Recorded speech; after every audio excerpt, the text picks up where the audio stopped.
All right, so I am an international development advisor. It's basically community development, but not necessarily in the home country, although I did start there. So my background is in business and humanities, so I've used that mainly thus far to help build and strengthen organizations who are working to solve a problem in their own community. So I'm going to tell you a little bit about that, but now I am wanting to go into research a bit more. So what I spoke to Aga about a couple of months ago was a bit of work I've been doing on food systems. So I've just released this white paper. Uh-oh. Sorry, it's not advancing. Oh no. All right, I'll just tell you until it starts. So I've just released a white paper on food systems development in advance of the G20 Agriculture Ministers meeting that's happening this week. Also, the UN Food Summit is happening later on, and it is also meant to be a sort of diagnostic tool for cross-functional working teams who are trying to identify where a particular problem might be within the food system. It's also meant to inspire practitioners on how they might solve the problem or who they might need to connect with in other parts of the system. So in the paper, I have 3 main diagrams. So I have a whole system overview. All right. So this is the first diagram. This is the whole system overview. So you can see I tried to identify all the major parts of the system. I'm not the first to do this. I've enumerated quite a few references in my bibliography. However, what is unique about this is putting it in a tool format. So I go through different dimensions of the system. Later on in the paper, I have a focus on agriculture production and a focus on distribution, and developing the focus on resilient systems. What exactly goes into those for each particular bit. I've kind of taken the approach of a car manual, if you will, where you have a diagram of the system and then explanations briefly about what each piece does, so you can kind of get ideas on troubleshooting. Again, the audience is meant for people who know their particular area, but maybe not another. So it's not exhaustive. It's not a huge dissertation. It is more of a tool. But I do go through basic explanations in those. But as an example of how you might use the tool would be, for example, if to meet a particular nutritional need of the community. Sorry, I'm trying to get my highlighter. Maybe a new import or export agreement needs to be made. You might need to take into account health and safety standards, which may then affect how value addition processing happens, which may affect how transport infrastructure, if there may be adjustments that need to be made to containers or vehicles, like cold storage. Cold chain is a great example of that. It may affect how farm storage happens. It may even affect how things are done on the farm. For example, New Zealand's health and safety standards may affect how or if pigs are allowed to roam in your bamboo crop. So that's something that connects directly to how the farmer is doing this. But all of these aspects will pass through awareness and capacity building. It can be marketing, training, regulating structures, or even mutually informing structures like farmers associations, or any other tool that maybe a government would use to communicate with the farmer. The way I've tried to lay out the tool and the system is archetypal, so it's meant to ring true in as many different contexts as possible. So it might seem a little scant on some aspects, but that's because it's meant to be usable and not locked into a box of how it might look. Yeah, so that is basically how that one works. It's currently just available upon request. I have the Spanish version in translation. It'll be out later this week. You can contact me if you're interested in knowing more about it. So that's the white paper. But something of particular interest to you guys, I think, is this project I did in Southeast Asia as a permaculture designer. And this was to help reinforce the organizational capacity of an organization that was intervening on issues of human trafficking.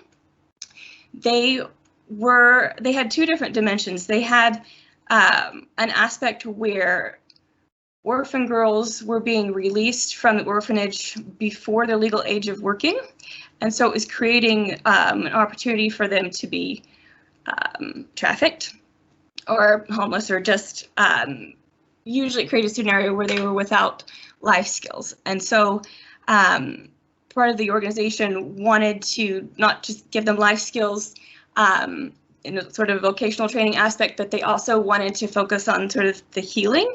They had trauma aspects in their curriculum, as well as trauma recovery aspects, rather, and then just going through the sort of the soft life skills.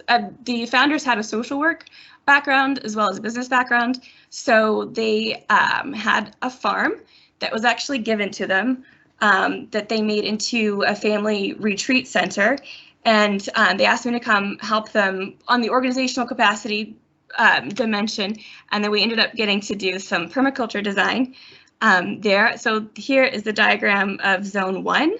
I haven't been able to share the name of the organization or the client's location for safety reasons. That's why that's blacked out. But this is sort of the main food growing area, if you will, that was meant to be the most therapeutic for the girls. So if you're familiar with permaculture design, so you have Zone 1, which is like your kitchen garden or your herbs or things that need to be most easily accessible. Foods are usually seasonal. It's your kitchen garden. Zone 2 might be your animals. Zone 3 might be your crops, and then 4 would be like recreational or your fire breaks, wind breaks, different things like that. So this farm was large enough to handle all of that. It was nearly 40 acres. Sorry, I don't know what that is in hectares, but pretty big. So it was able to be a great space that was attractive to families from the outside who wanted to come as a place of retreat. So that provided income to be able to help the girls. But also there was a peach orchard, so that provided peaches that they could collect and sell at the market. But then in this area, in this area is where we really put some thought into what kinds of herbs, what kinds of greens, what kinds of vegetables should we grow that would be the most helpful to the girls that were coming out of a traumatic phase, or that were coming out of, shock, which is trauma, we're just really trying to think through accompanying them through their different stages. They were teenagers, so we also looked at foods that were good for development and cognitive function. Obviously, like those are only available at different seasons, and so we were looking at what can we grow when, and how do we complement the troughs in those provision times. Some of our challenges, guys, we're limited space. So we had these really long strips of random space, and then we had all of this space that was within tiny little blocks. So these are just weeds. This is the before pictures, but things were still growing there. And so we were interested to see how we could make the most of this space. Also, up here, I don't know if you can see, we had this great space in terms of sun exposure, Soil doesn't look all that great, but it was well draining. However, we had these eucalyptus trees. And if you're familiar with eucalyptus trees, they have allelopathic properties, which means nothing can really grow in their shadow. So we had to really get creative on what could we grow, what could we do with these, because we were in a country where we couldn't cut down the trees. So trees had to stay, we had to adjust. Fortunately, eucalyptus has good healing properties. So we had thought about a business activity that didn't actually happen, but we thought about producing essential oils from the eucalyptus trees. We ended up looking into, so these are like other eucalyptus trees that were issues. We're also right in prime planting space in our entryway, so along the driveway. So this is where we ended up planting other native Australian understory. So we had more like rosemary and lavender and other healing plants that we could put there, and like seeding area. But it was really a shame to miss the growing space. Another random space we had been a trash heap. So what was interesting challenges about this place is that we had to heal the space to be able to help heal the girls.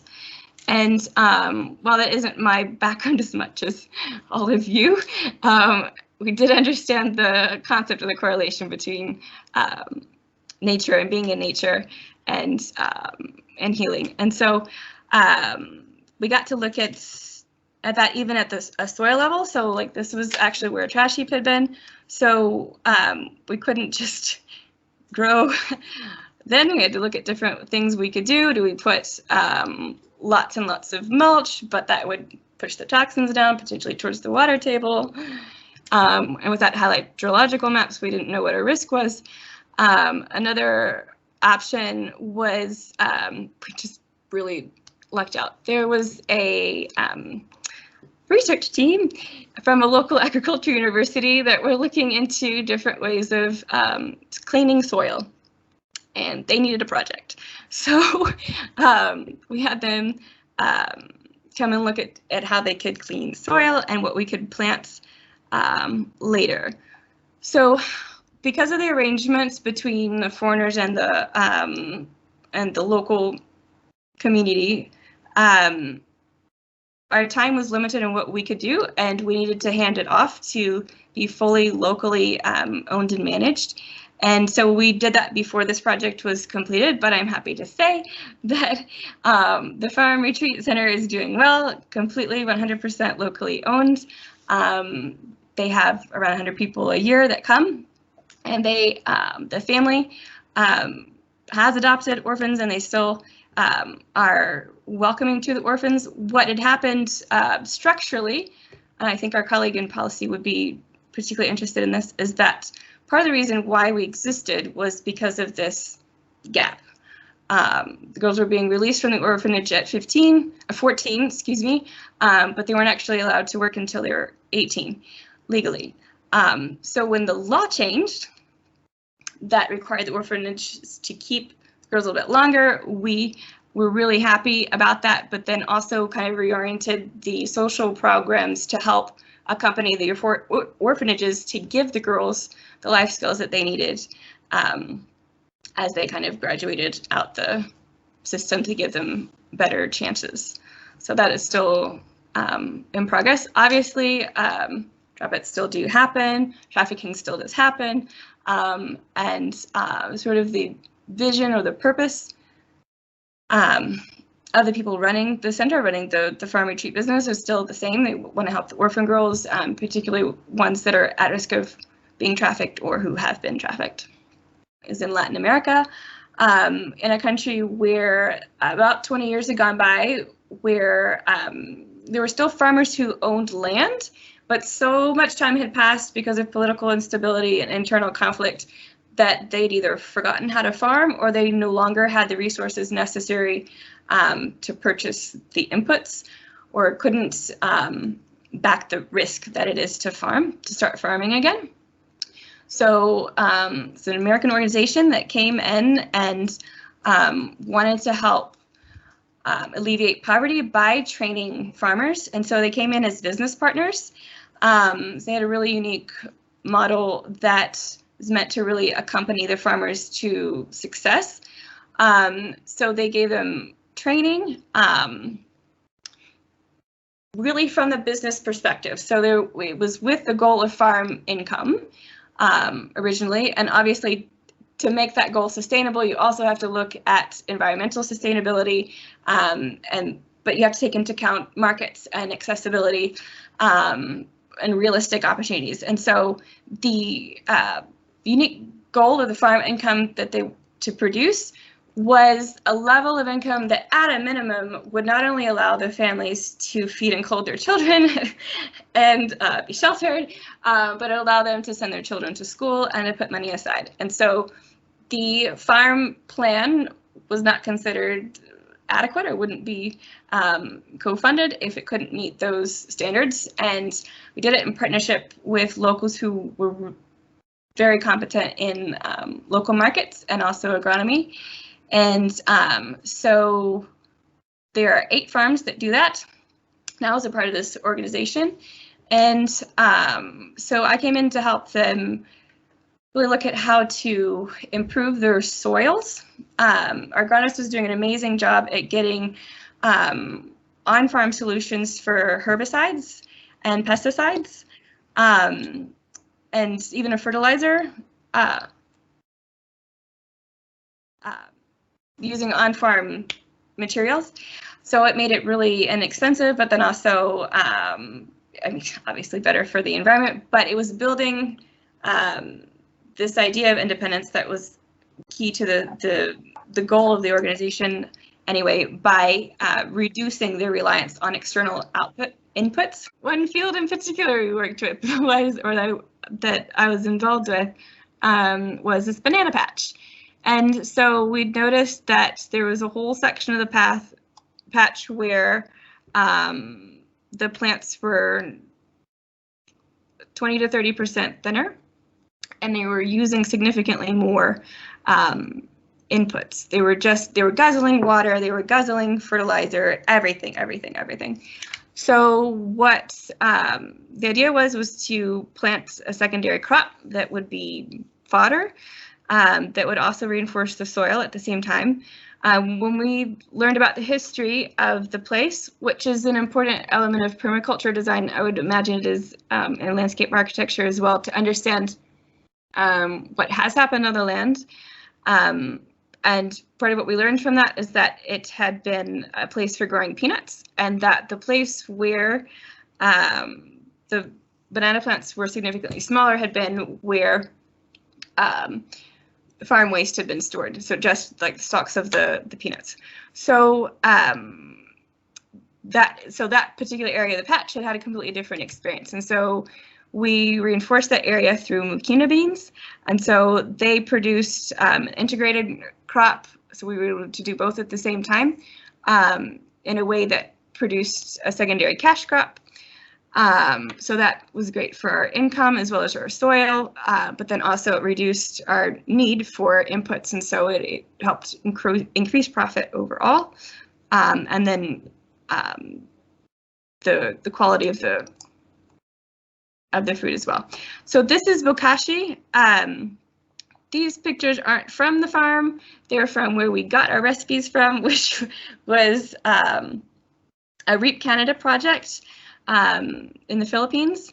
So bokashi is basically an on-farm made fertilizer from fungus, microorganisms that are already found on the farm. So basically looking at like taking something that's from the closest nutrient-rich place that you have to your farm, and then creating it from there.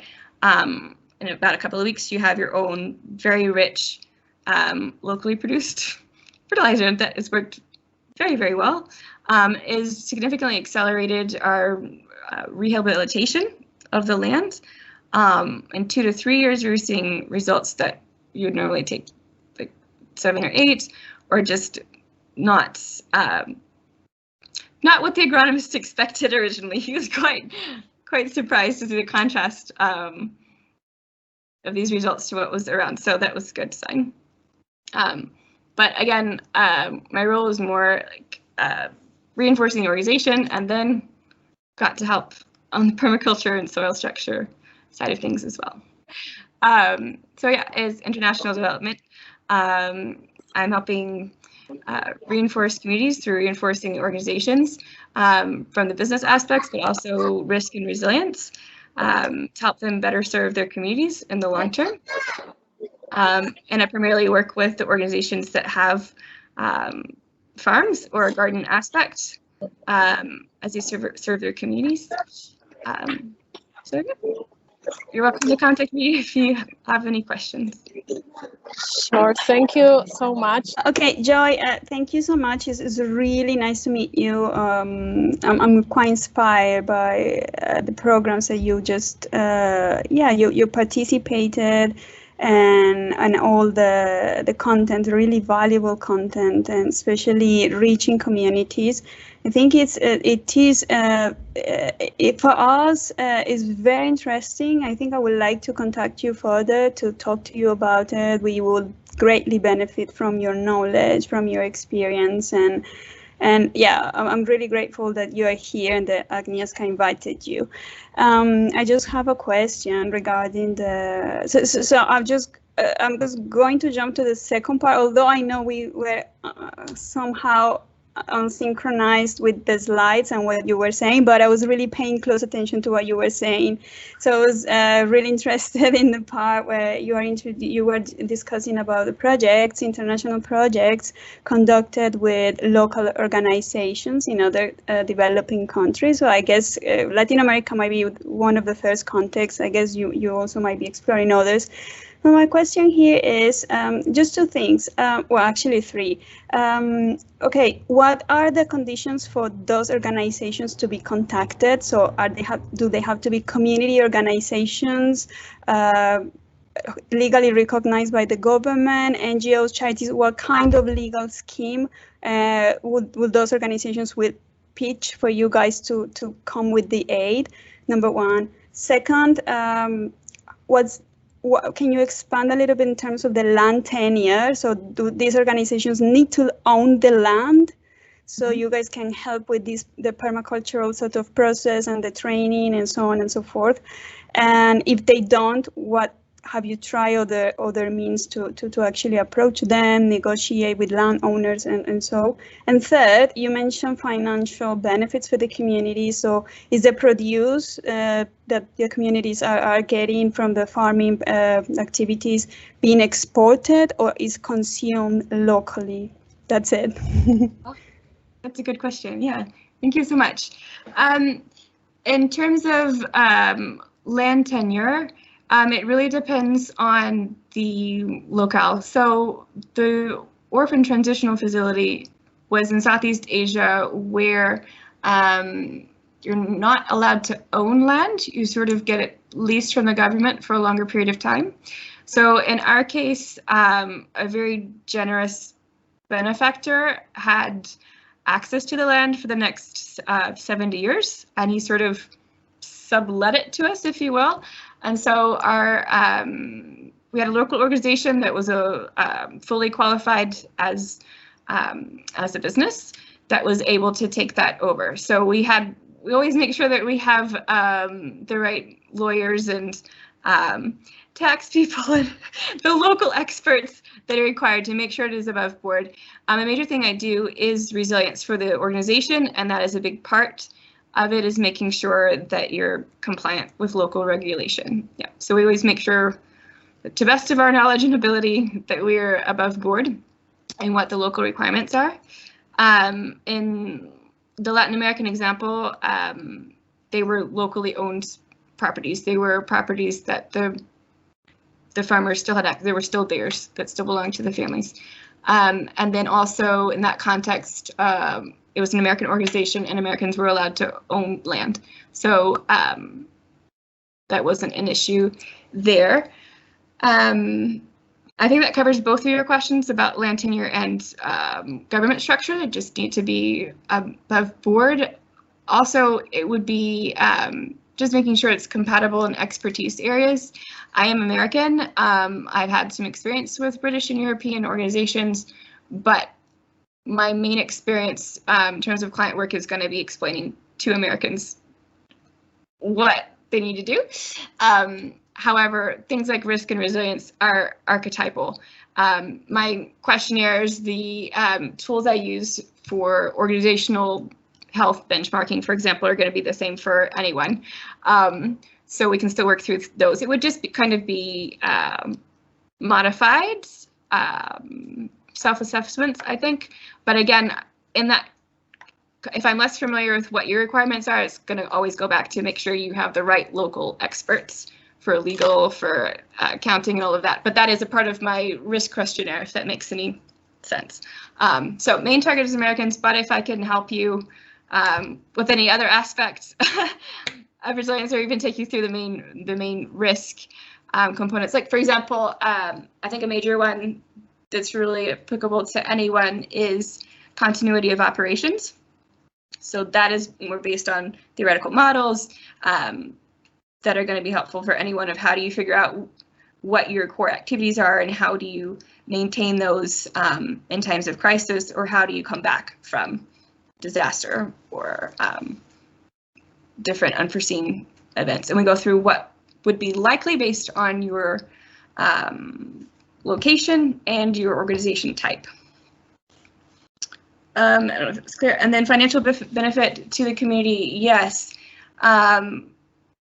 Most of the community work, even when it is more socially oriented, should always have sort of a means of creating independence, creating a means for the beneficiary to be able to function in society independently as much as that's reasonably possible. I've worked with organizations where the beneficiaries are fully handicapped. It's not reasonable to expect them to create their own incomes. So I wouldn't say that's a criteria, but we're working towards as much social and emotional independence as is possible. And that example, for example, we were working with horses, rehabilitating horses that then helped rehabilitate people. And so that was helping them on a wide variety of issues. We had children who weren't able to eat, that after therapy with these horses were able to eat, having difficulty walking, that were able to walk, different kinds of things. So it was reestablishing this idea of independence. So whatever is going to, I guess, in terms of financial benefits, it's whether it's real or immediate or in the long term for society, if that makes any sense at all. I haven't had that kind of question put to me, but it's very good. Thank you. Thank you, Joy. I think we will be expanding on our conversation in a future meeting. So I will leave my other here people. You guys want to ask something else? Please go ahead. I look forward to it. I think Ola. Please. Yeah, if I may. Hi. Thank you for your presentation. As Jana said, definitely will contact you. But I have two very different questions, because one that you covered in your presentation, but the other one not connected, but I think you're probably working on it too. So first one, with regard to this Asian project.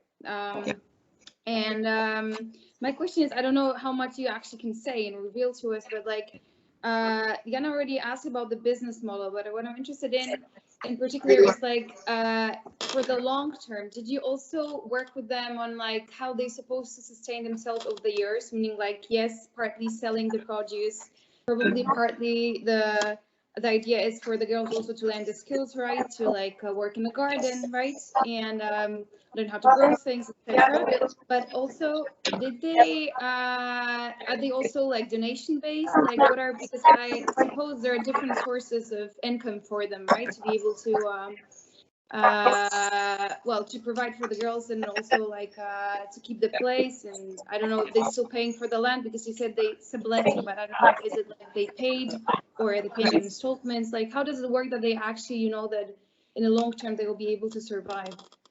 Right. And very good question. And then and something completely different.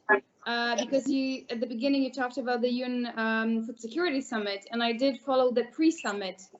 A lot of it probably you did too. I don't know, maybe you were even a speaker, I don't know, in some of the panels.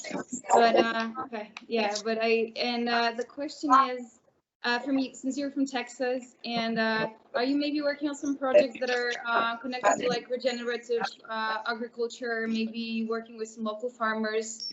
And also, what's your position on, I mean, the whole, let's say, US kind of system of the subsidies of the monocultures and of the soy and corn, taking like 80% of the growing of crops in America? And what your sense and what's your idea on how to change it and how to change the law for it to get more money from the government for local regenerative farmers? Sorry, it's very broad, I know, but it's very broad. I'll try to answer as succinctly and clearly as possible. But thank you very much, Ola, for those questions.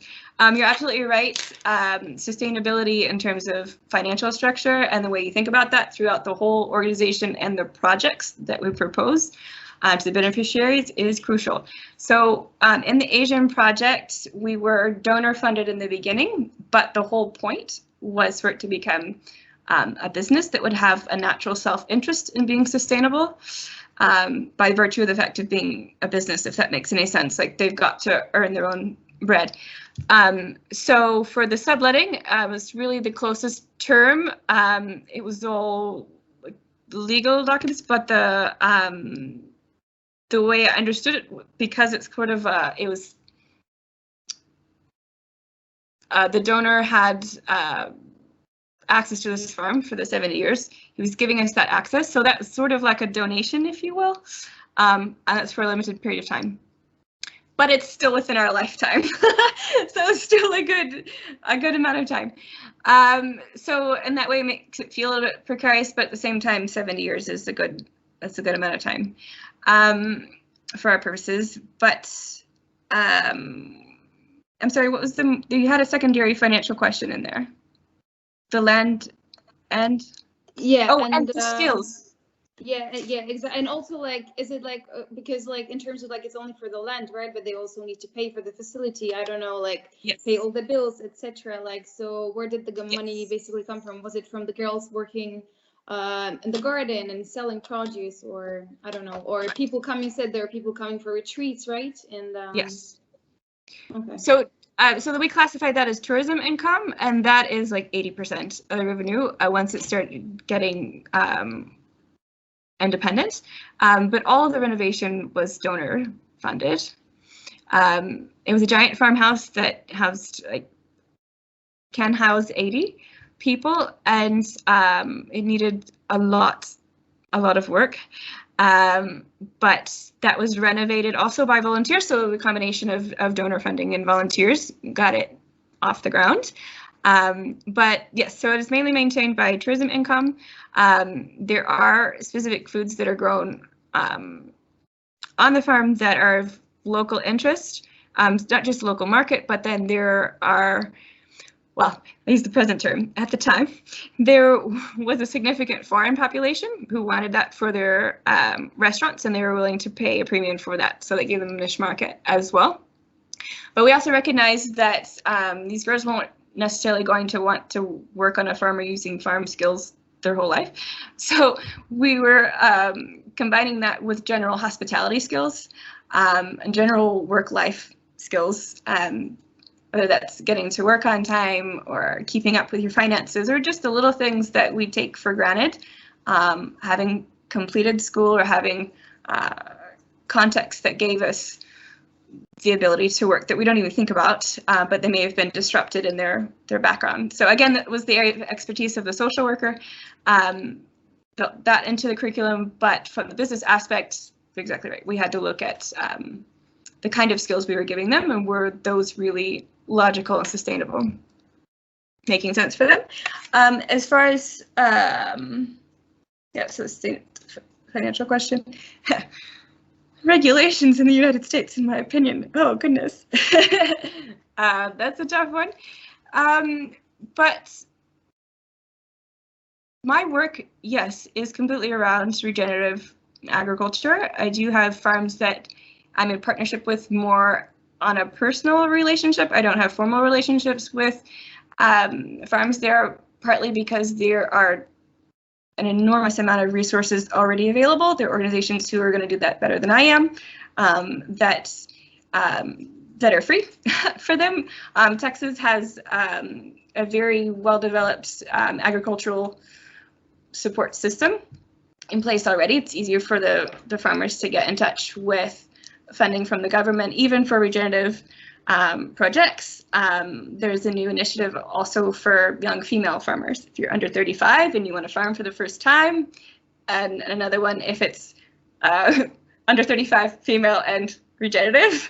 So there are lots of different opportunities that come through state farming that trickle down through state policy.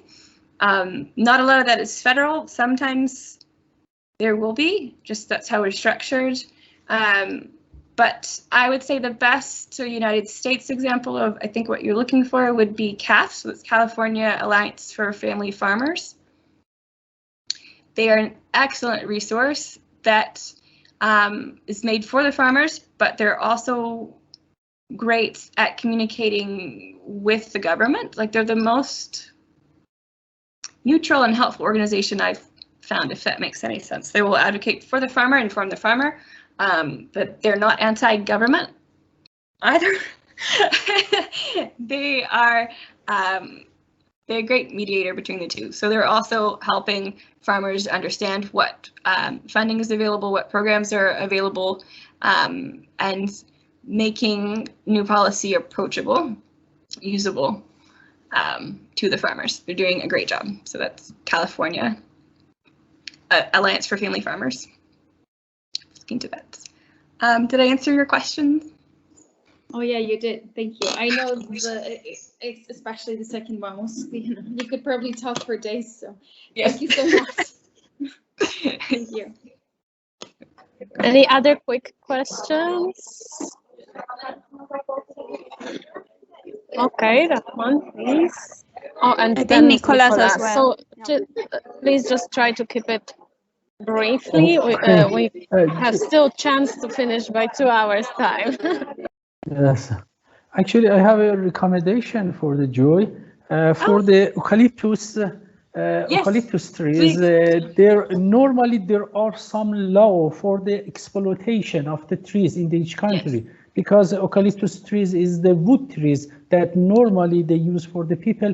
If you reach to the law, they give you chance for the cutting of the trees. If not, you can use from the root ball technique to relocate the trees in a concentrated area that give you chance for the purification of the soil and use it from the other kind of the species that you needed to grow in this area. But before of the root ball, you needed make the clean surface of the soil from this natural reminder of the leaves of the eucalyptus, because it is the very effective element in the poisoning of the soil.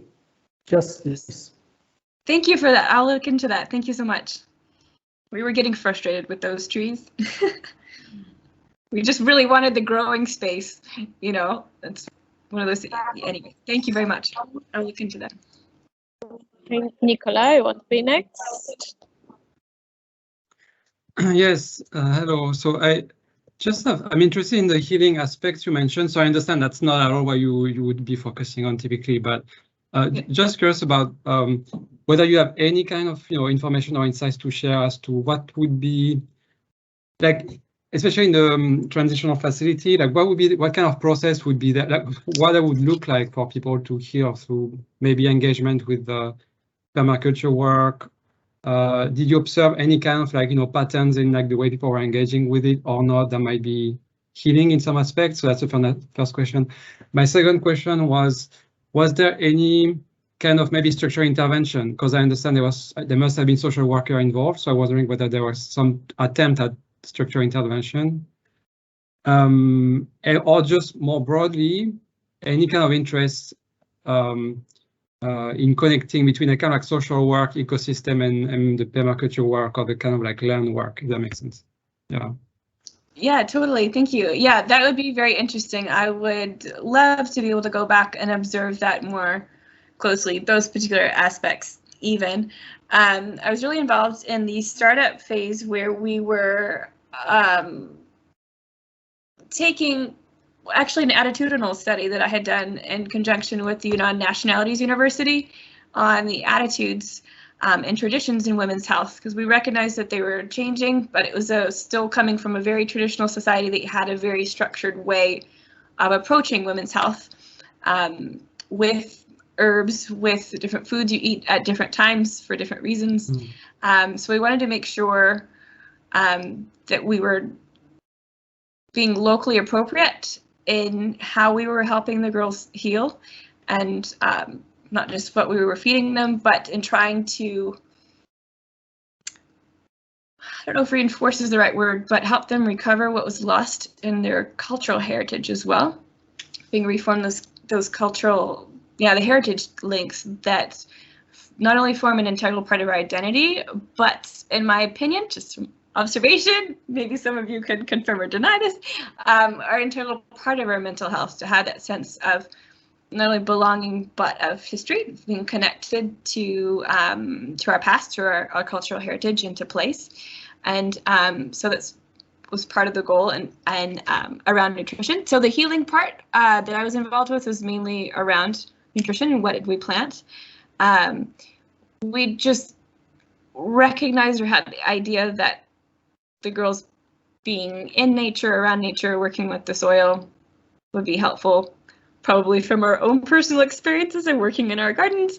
You know, I can't say that we did a survey of the literature or we had this based on amazing research. It was more just of an idea, wanting to, that also to be a part of education and connection to working together, getting your hands in the soil, caring for plant, having responsibility throughout their cycle, planning around it. There's different life skills that can be integrated.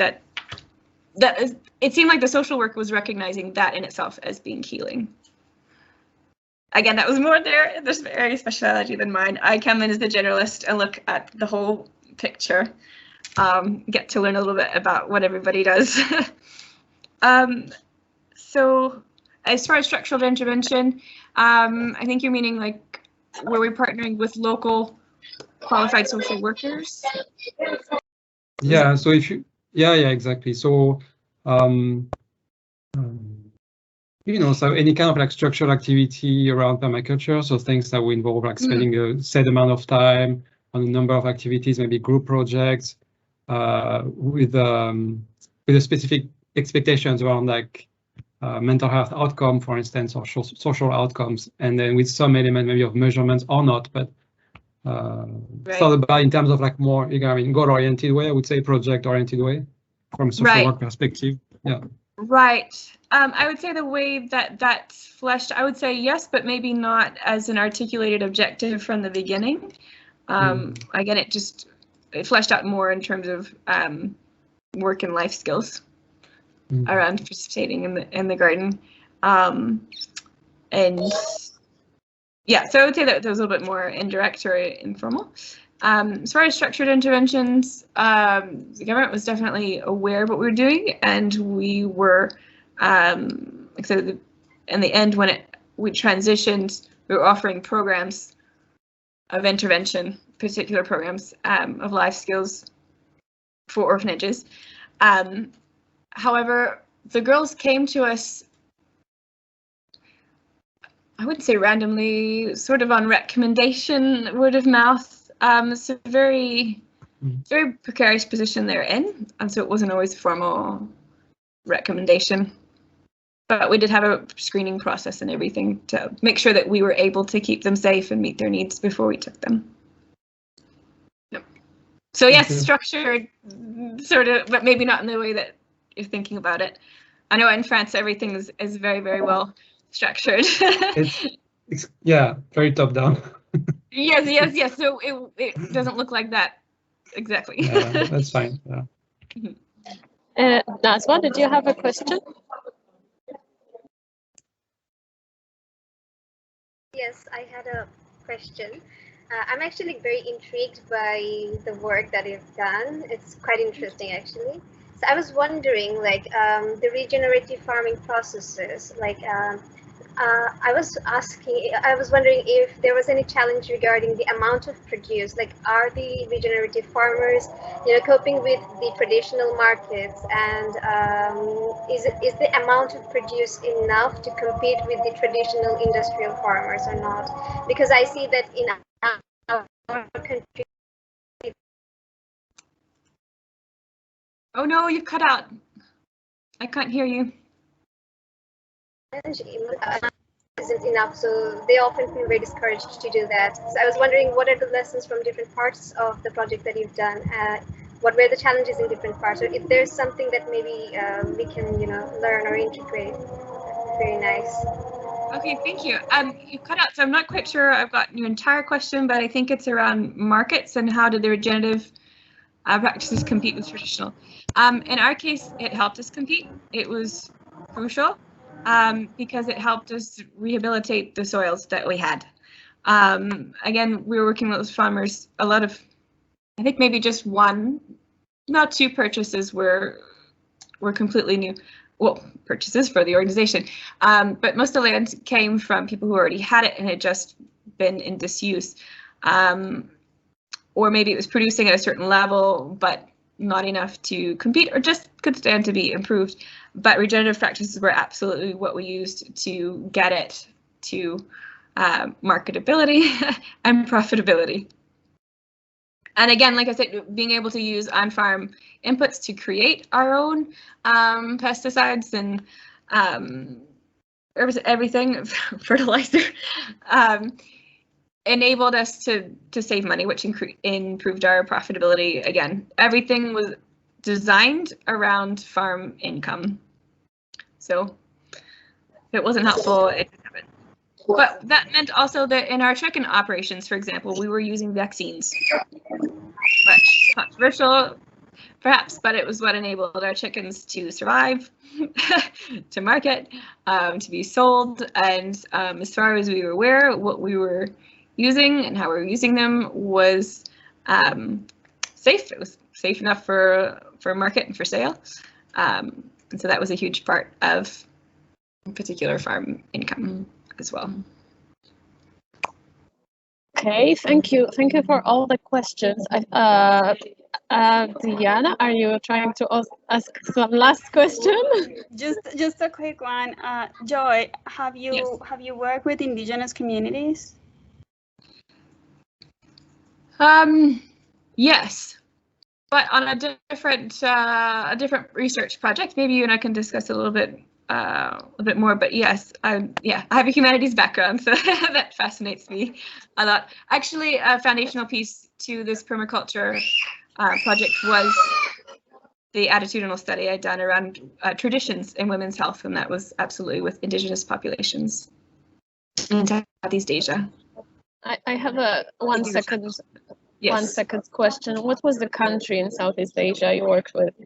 I'm not allowed to say, but I can give you the region. Oh, okay. Because I was trying to find the eucalyptus trees where it grows. Okay, I will just research on that. You don't have to say. You can't. Okay. Anyway, guys, it was a great pleasure